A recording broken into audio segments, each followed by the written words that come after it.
Well, it wasn't pretty, but style points don't matter. The win column matters, and the Pacers will take it. They beat the Nets 108-103 here in Gainbridge Fieldhouse. Their fourth straight win, combined margin of those wins, plus 18. Tight wins been the name of the game for the Pacers. Tony East here covering the team for Forbes and Locked On Pacers.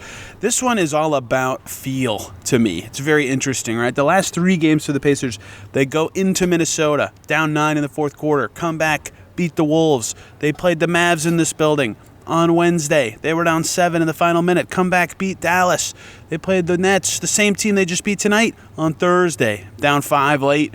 Come back and beat the Nets. In this one, the Pacers were up 20 after three quarters, and it was the Nets going on a 21-2 run to make it tight late before the Pacers closed it out.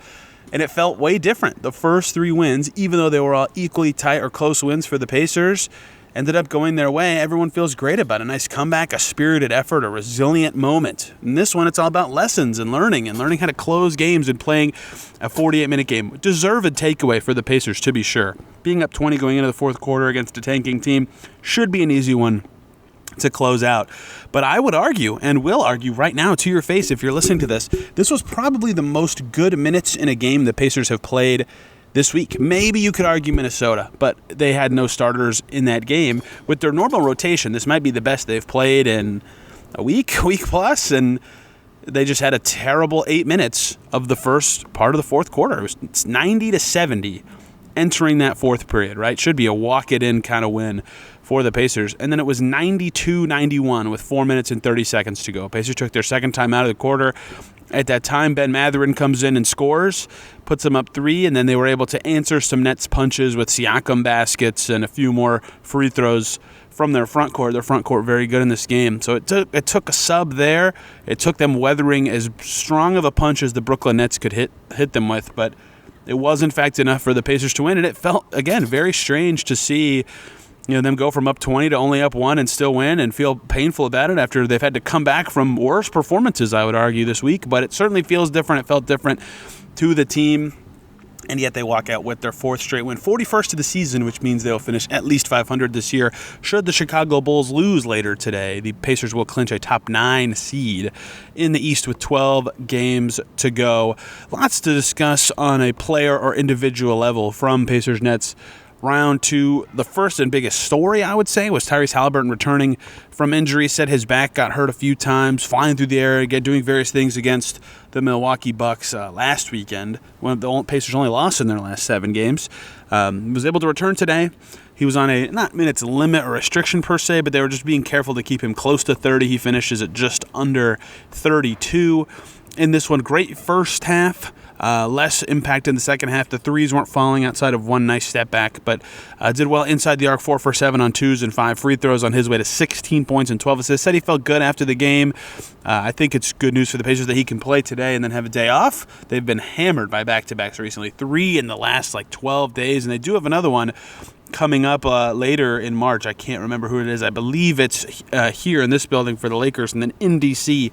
against the Wizards. So getting him healthy is priority number 1 for the Pacers, honestly, for the rest of the season. But having him back today, he looked pretty solid. The passing was there. The ball movement was there. The Pacers were better when he was on the floor. +8 he was, and they won by 5. So they lost the minutes without him by 3. He was very important. He was drawing double coverage at midcourt very often. And that led to big nights for the other 2 guys who I thought were imperative to the Pacers' success today, and that was their front court. Pascal Siakam, 26 points for him after his worst scoring night of the season. They really found success with him in this one inside, pounding it into him in the paint. He did take 5 threes, but 15 twos for Siakam. No one else on the Pacers even took 15 total shots, and he had 7 free throws, 6 assists as well. He was just making plays when he got the ball, wherever it was. Primarily, though, going towards the rim. He was +12 in his 34 minutes. The Nets had few answers for him, especially, again, when Haliburton would draw 2, they would try to get it to Siakam as quick as they can. Those 2 work well together in moments against jaded, weird, cracked, whatever defenses, and today that worked very well for Siakam, who was probably the Pacers' best performer and came up big with some baskets, some floaters, some free throws late in this game. Miles Turner also quite good. He hit 5 threes, which was very important for his success in this one. He also made 3 of his 4 twos, 22 points and 8 boards and 3 blocks. That's the kind of game that shows why the Pacers like him and what makes him such a fit in their style, right? Very few bigs have the rim protection and shooting element to their game that Miles Turner does. He showed it again today, being that second leading scorer and the 8 threes. And again, they needed the guys who set the screens and are the release valves, for Tyresre Haliburton to have good nights when he's trapped like that. And they did. They both were excellent. 48 of the Pacers' 108 points coming from their starting front court. I thought they were both quite good on really both ends. Siakam's defense has been a little flimsier this week than normal, but he had some better, I would say, moments in this game. And, of course, Turner now, I believe, 8 blocks across his last 2 games, and his counterpart, Nick Claxton, never really got going for the Nets. He had 9 points on 9 shots. His offensive rebounds, though, for Claxton were important. Those 2 were the standout performers. Nobody else really flew well over expectations or sunk in any way. Obi Toppin had 10 points on 9 shots. He upped the tempo in this game in a meaningful way, but the Pacers bench, despite having better offensive success than they've had of late, at least in terms of a per-shot efficiency thing, their defense was awful. That was one of the worst stretches of the game for the Pacers. Was the late first quarter. Their bench defense was crummy. Even in the middle of the third quarter, when they started to mix and match, the bench was crummy. That forced them to go to the starters earlier than normal. In the fourth, didn't really help. But their bench player who's had the best week was the stabilizer once again. Ben Mathurin comes in.